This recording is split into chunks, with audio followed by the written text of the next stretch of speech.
BMC election में Madanpura ward number 211 में local candidate का मुद्दा जोरों पर है। लोग यहां पर मोहल्ले का उम्मीदवार चाहते हैं। इसी मुद्दे पर मदनपुरा वार्ड नंबर 211 के मशहूर और मारूफ सोशल वर्कर जनाब अयाज अंसारी उर्फ अज्जू मामा से खुसूसी बातचीत। मदनपुरे में ऐसा कोई लायक कैंडिडेट नहीं है जो मदनपुरे की क़यादत कर सकता है। तो उसके बाद फिर आस्ते आस्ते लोगों को अलग अलग टाइप के लॉलीपॉप मिलती गई।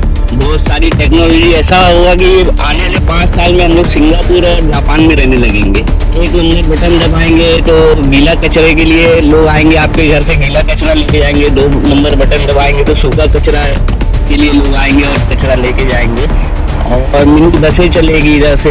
बोले ऑर्डर दे दिए, पूना में इसकी कंपनी है, ऑर्डर दे दी। नगर सेवक थे, उन्होंने बोला स्विट्जरलैंड से कोई पोस्टमार्टम की मशीन मंगा रहे। वो मशीन अभी तक का क्या मालूम आई कि नहीं आई। वो मशीन की खासियत ये थी कि भाई वो मशीन से ना बॉडी का कपड़ा का भी उतारा जाता है, ऐसी हो जाती है। अब मेरे ख्याल से कोई कस्टम में फंसी हुई वो मशीन अभी तक का आई नहीं। उन्होंने आया है कि विधायक जो है यहाँ के नगर सेवक थे, वो 4,000 से किसी को लेकर के आ रहे हैं जो रिटायरमेंट हो, जिसकी उम्र 35 साल से भी ऊपर की है। वो लड़ने आ रहे हैं मदनपुरे से। क्या मदनपुरे में कोई आदमी नहीं है? मुद्दा ये है कि Samajwadi party Madanpura ward number 211 से किसी रिटायर्ड इंसान जिनकी उम्र 65 से 70 साल के बीच की है उनको अपना कैंडिडेट बनाना चाहती है। इस बात को लेकर मदनपुरा वार्ड नंबर 211 में लोगों का गुस्सा फूट पड़ा है। लोगों का कहना है कि अगर किसी रिटायर्ड इंसान को ही लाना है तो मदनपुरा में बहुत सारे रिटायर्ड टीचर पढ़े हैं, तो क्यों ना उन्हें मौका दिया जाए। मेरे बड़े भाई रिटायर हुए, हेड मास्टर है, वो भी बहुत काबिल है। अभी उनको भी फिर सीट देना चाहिए ना। आपस में टकराव करो, हुकूमत करो। तो वही अभी 2017 के बाद से यही चीज ज्यादा हो रही है। सारा मोहल्ला एक होके एक कदम उठाता था, ये 2017 के बाद से इसका माहौल खराब हो गया इधर का। हाल में लाउड स्पीकर का पूरे मुंबई में मसला चला, उसके ऊपर हमारी जो नाक है सुन्नी बड़ी मस्जिद, उधर से लाउड स्पीकर निकाला गया। बहुत शर्म की बात है, ये अल्लाह का बंदा मस्जिद के अंदर नहीं आया और इधर के लोगों की क़यादत नहीं किया। और इनको खाली फंड और अपनी कमीशन से मतलब है और कोई चीज़ से मतलब नहीं है। मैं समाजवादी के महाराष्ट्र सदस्य से मेरी यही गुजारिश है कि इस वक्त आप इधर का जो लोकल रहने वाला है, साफ सुथरी छवि का रहने वाला है, उसे आप टिकट दो। इधर का मुकामी कोई हो और इधर का वोटर हो। मैं पूछना चाहता हूँ कि ये बच्चे जो पढ़ रहे हैं, इनको जो टीचरें पढ़ा रही है वो डिग्री होल्डर है क्या टीचर? B.Ed G.Ed करने के बाद PTE का एग्जाम पास करनी है क्या? तो ये क्वालिफिकेशन टीचर है नहीं, जिससे बच्चों का मुस्तकबिल खराब हो रहा है। पर आए दिन कोई भी प्रोग्राम रहता है इनका तो उनको बकायदा बुलाया जाता है, यानी ये अपनी दुकान चला रहे, स्कूल के इसमें अपनी दुकान चला रहे। वार्ड नंबर 211 से मदनपुरा में 2017 में वार्ड नंबर 211 से मदनपुरा में बाहर से आया था कैंडिडेट, उसके बारे में आपकी क्या राय है? भाई सबसे पहले तो मैं आपके चैनल के माध्यम से बोलता हूँ, वार्ड नंबर 211 में जो कैंडिडेट आया था वो गोंडी से आया हुआ था, समाजवादी की तरफ से आया था। और वो इलेक्शन से 6 महीना पहले अचानक नमूदार हुआ था। और इधर पे मेरी जहाँ तक का मुझे याद है, उस वक्त हमारे इधर की बहुत मशहूर शख्सियत है एडवोकेट ज़ुबैर आज़मी साहब, सबसे पहले उसकी मुखालफत करे थे इलेक्शन से पहले। और उन्होंने ये भी कहा था समाजवादी सुप्रीमो से कि भाई मदनपुरे में ऐसा कोई लायक कैंडिडेट नहीं है जो मदनपुरे की क़यादत कर सकता है। उस वक्त ज़ुबैर आज़मी साहब, एडवोकेट ज़ुबैर आज़मी साहब ने इसकी मुखालफत करी थी। और उसके बाद फिर आस्ते आस्ते लोगों को अलग अलग टाइप के लॉलीपॉप मिलती गई। बहुत सारी टेक्नोलॉजी ऐसा हुआ कि आने वाले 5 साल में हम लोग सिंगापुर और जापान में रहने लगेंगे। आने वाले 5 साल में हम लोग सिंगापुर और जापान में रहने लगेंगे, ऐसा लोगों को बताया गया। उनके मैनिफेस्टो में क्या क्या वादे किए गए थे? तो बहुत सी ऐसी चीज़ें थी कि 1 नंबर बटन दबाएंगे तो गीला कचरे के लिए लोग आएंगे, आपके घर से गीला कचरा लेके जाएंगे। 2 नंबर बटन दबाएंगे तो सूखा कचरा के लिए लोग आएंगे और कचरा लेके जाएंगे। और मिनी बसें चलेगी इधर से, बोले ऑर्डर दे दिए, पूना में इसकी कंपनी है, ऑर्डर दे दिए। और ये इलेक्शन के बाद मदनपुरा और आसपास के इलाके में से, जैसे बाईकल्ला से मदनपुरा, बॉम्बे सेंट्रल से मदनपुरा, ये सब बसें चलेगी। और एक चीज़ और थी कि हमारे इधर करीब में सरकारी हॉस्पिटल है, नायर हॉस्पिटल हमारे करीब में है। तो उधर बताया गया कि हमारे ज़्यादातर 60-90% लोगों की मौत जो होती है नायर हॉस्पिटल में, इसका पोस्टमार्टम होता है, उसमें मुस्लिम ज़्यादा रहते हैं, क्योंकि हमारे घर के, हमारे एरिया के करीब है, तो ज़्यादातर यही चीज़ें होती है। तो हमारे जो नगर सेवक थे उन्होंने बोला स्विट्जरलैंड से कोई पोस्टमार्टम की मशीन मंगा रहे। अब वो मशीन अभी तक का क्या मालूम आई कि नहीं आई। वो मशीन की खासियत ये थी कि भाई वो मशीन से है ना बॉडी का कपड़ा वपड़ा नहीं उतारा जाता, ऐसी हो जाती है, जैसे वो स्कैनिंग होती है ना, वैसा पोस्टमार्टम की मशीन आने वाली थी। तो उस वक्त मैंने भी इसकी खिलाफत करा था कि भाई ये दुनिया के कोई भी कोने में जो बॉडी रहती है इसका पोस्टमार्टम बरहना किए बगैर नहीं होता है। पर ये भाई स्विट्जरलैंड से कोई मशीन ला रहे थे। अब मेरे ख्याल से कोई कस्टम में फंसी होगी वो मशीन, अभी तक का आई नहीं है। सुनने में आया है कि ये विधायक जो है, जो यहाँ के नगर सेवक थे, वो चोर बाजार से किसी को लेकर के आ रहे हैं, जिनकी जो रिटायरमेंट हो, जिनकी उम्र 65 साल से भी ऊपर की है, वो लड़ने आ रहे हैं मदनपुरे से। वो क्या मदनपुरे में कोई काबिल आदमी नहीं है? नहीं, तो जो अभी हालिया के जो एमएलए है, और जो अब तो ये कॉरपोरेशन डिसॉल्व हो गई है, जो नगर सेवक थे हमारे, तो वो तो कई बार कई मीटिंग में कह चुके कि मदनपुरे में इस काबिल कोई है ही नहीं।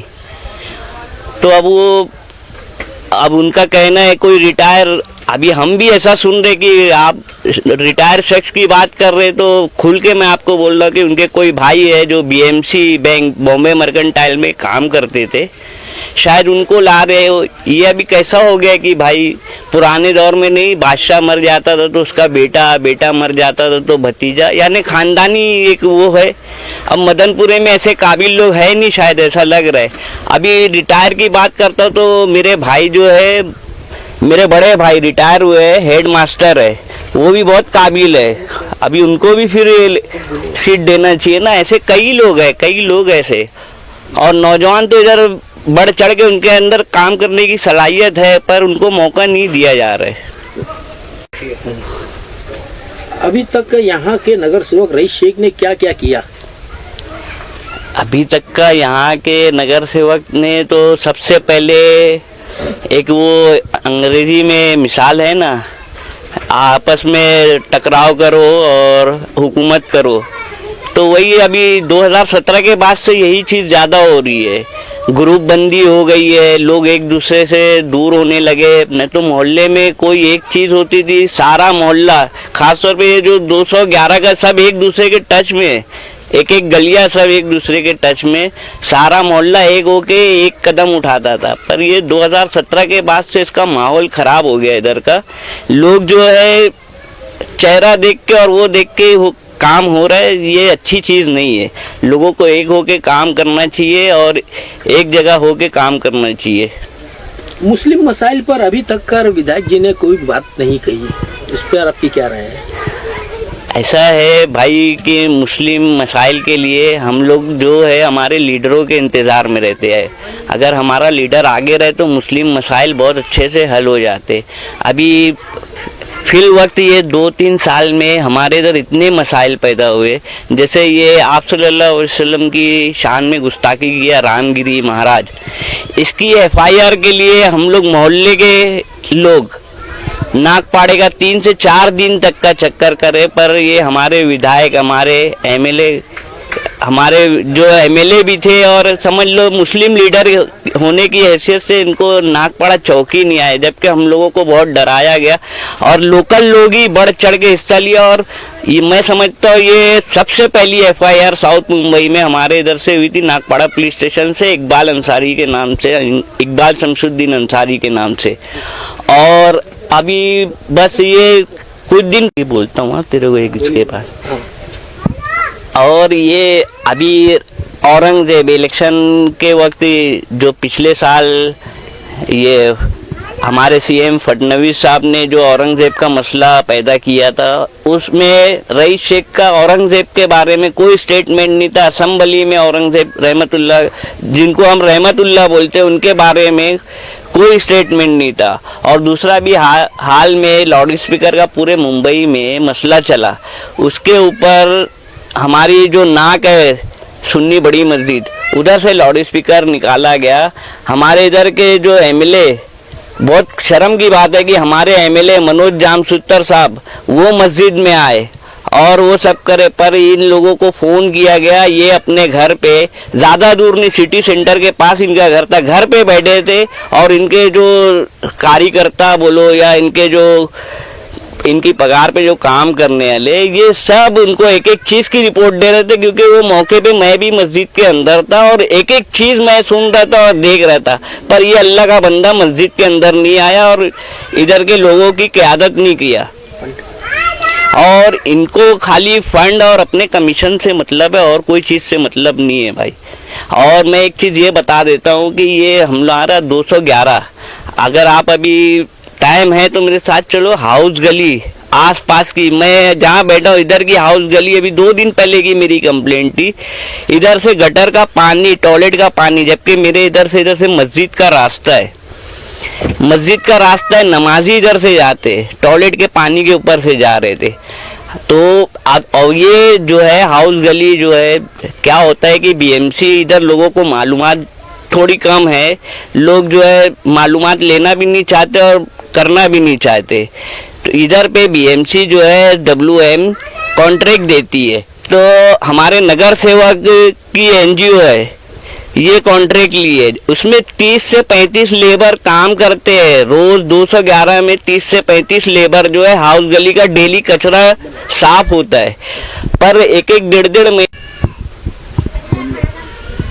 यहाँ के जो सीट थी वो समाजवादी की सीट थी, तो आप अबू आसिम आजमी से क्या कहना चाहेंगे? मैं समाजवादी के महाराष्ट्र सदर से मेरी यही गुजारिश है कि इस वक्त आप इधर का जो लोकल रहने वाला है, साफ सुथरी छवि का रहने वाला है, उसे आप टिकट दे, क्योंकि समाजवादी से इससे पहले भी लोकल लोग बहुत इधर नगर सेवक आके गए। ऐसा नहीं है कि समाजवादी हर वक्त जो है बाहर से आदमी लाती है और इधर के लोगों के ऊपर मुसल्लत कर देती है। मेरी तो उनसे यही गुजारिश है कि इधर का मुकामी कोई हो और इधर का वोटर हो, जो इधर की तकलीफ और इधर की जो भी चीज़ें है, ज़रूरत है, वो समझता हो। स्कूल में बोल, अभी ये उमर जब स्कूल है एहतिसाब के अंडर में है, तो इस स्कूल में भाई काफ़ी बच्चे पढ़ते, सैकड़ों की तादाद में बच्चे पढ़ते।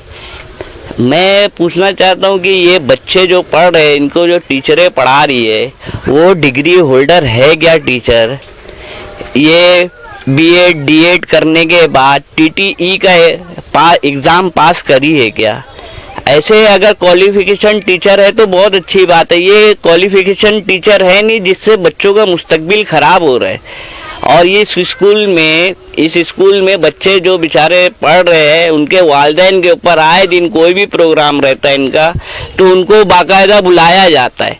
यानी ये अपनी दुकान चला रहे, स्कूल के इसमें अपनी दुकान चला रहे, कुछ भी इनका पर्सनल प्रोग्राम है, कुछ भी इनकी बर्थडे है या कुछ भी ऐसा 26 जनवरी 15 अगस्त का है, तो उनके पेरेंट्स को बाकायदा कंपलसरी आने को कहा जाता है। ये ठीक नहीं है भाई। बच्चों को पढ़ाई अपनी जगह है और आप अपने पार्टी में और इसमें इन्वॉल्व करके कोई मतलब नहीं है इनको।